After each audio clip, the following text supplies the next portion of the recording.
Confirm na may bagong sitcom na inihahanda ang GMA na pagbibidahan ni John Lloyd Cruz at Ellen Adarna, kasama ang mga komedyanteng sina Rufa May Quinto at Bayani Agbayani. Ang balitang ito ay ibinahagi mismo ni Bayani sa pagbubukas ng Startista Gallery. Hindi pa masabi ni Bayani kung kailan magsisimula ang kanilang taping dahil may iba pa umanong sitcom na uunahing gawin ng Kapuso Network.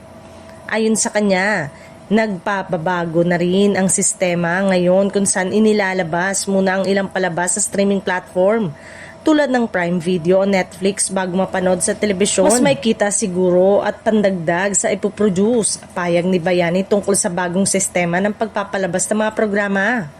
Samantala, sinabi ni Bayani na kumpiyansa siyang matutuloy ang sitcom dahil mismong si John Lloyd Cruz ang nagsabi sa kanya tungkol dito.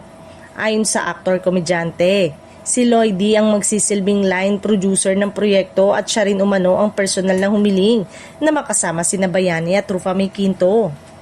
Ibinahagi rin ni Bayani ang matagal na nilang pagkakaibigan ni John Lloyd na nagsimula pa noong magkakasama sila sa mga proyekto para sa TFC at sa iba pang palabas tulad ng Home Sweetie Home.